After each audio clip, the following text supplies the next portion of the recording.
Do you want to know? Guys, today I want to talk about something you all know already. I'm sure you guys know about this already. The reason is because you must have had your parents or your mom, your brother, your sister, your friends. They must have told you, you know what, stop stressing about certain things, because if you continue to stress, you're going to have high blood pressure. So guys, today I want to talk about hypertension, or I'm going to talk about pressure itself. So because we have two types, we have the hypertension, we have hypotension. So what is hypertension? Hypertension is when the blood supply to our heart is actually more than it is required. So what does that mean? If you have high blood pressure, the force of blood pushing against the artery walls is consistently too high.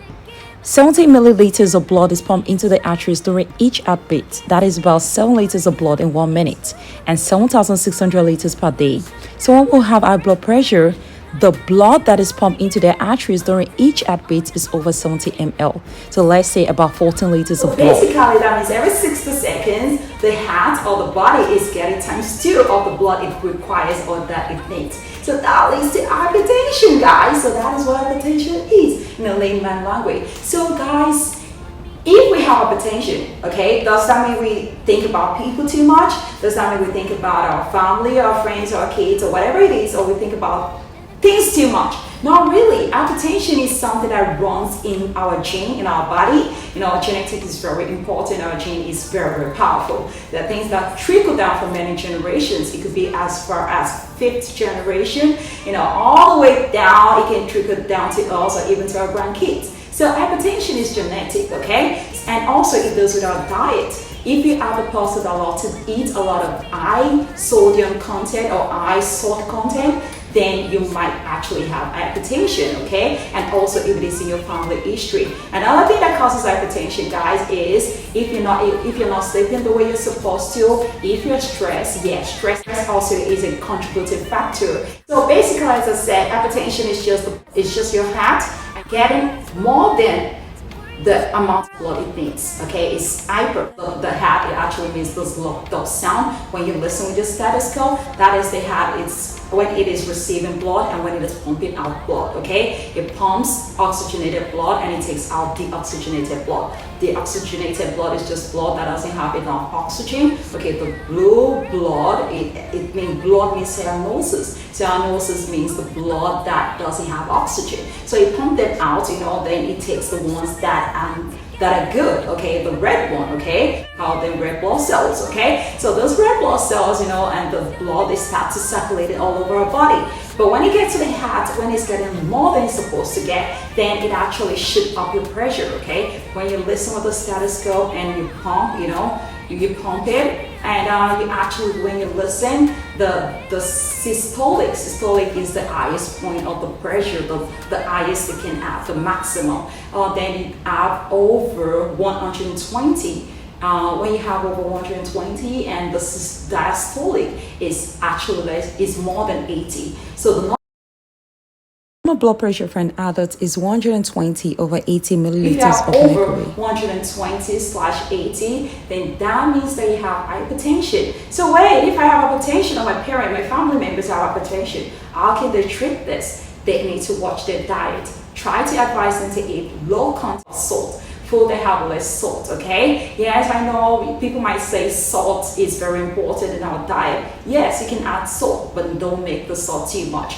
Try to sleep every day. Try to get at least 8 hours of sleep. Another thing is, if you're on blood pressure medication, for hypertension medication, try to make sure you take your medication when you're supposed to. Don't wait until you start feeling that, oh wait, my heart is about to jump out of my body, then I have to go take my medication. You have to try to use it daily. If you're on a daily hypertensive medication, make sure you use it. Another thing, guys, try not to stress yourself. Do not let anybody stress you. There are situations that we have to take control of, okay? If things are beyond our control, if they're beyond our means or things we can do, just let it go, okay? Yeah, and that is hypertension. So let's talk about hypotension. Hypotension on the other end, guys, as I said, we have demand, we have supply.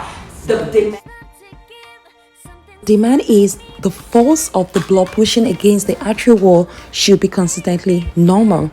But people that have hypertension, the force of blood pushing against the artery wall is consistently too low. So 7 liters of blood is pumped every 1 minute. People that have hypotension, the force of blood that is being pushed against the artery wall is less than 7 liters. So that is less than the amount that is required. That it needs. So you start feeling dizzy. Those are people that have hypertension, are people that are prone to easily faint. They can have sinkhole, we call it sinkhole, they can easily faint. They can go into shock. Yeah, I mean, those people are prone to having shock. It's because the force of blood pushing against the artery wall is just too low. The pressure is not enough. Because I have to start eating a lot of salt. No, but try to include salt in your diet, okay? And try to watch what you eat, Usually people that have hypertension, they usually have other comorbidity. Comorbidity means having one disease with other diseases. So for them, it could be that they actually have problem with their thyroid, especially their thyroid. These are people that easily lose weight and people that don't usually eat a lot. Their metabolism is quite very, very fast. They are super active people like me, okay? So what you can do is try to include exercise in your daily routine or daily whatever you do. Try to exercise, eat good food, good meals, vegetables, proteins, whatever it is, and try to use your multivitamins, use your folic acid. And as I said, if you want to go the natural way, I love natural things, okay? Even though I'm in the medical field, I love non-pharmacological ways of treating things, okay? So you can use multivitamins, yes, it is pharmacological, but the thing is, your liver, liver from pig, from cows, okay? They have high concentration of iron. This iron will actually help to build your blood and it's going to help you with hypotension. So with that said, guys, that is all your answer, and I wish you guys wellness. Please like my video, subscribe, and give me a thumbs up. I'll leave a comment below. With that said, I am out. See you. Have a great weekend. Bye-bye.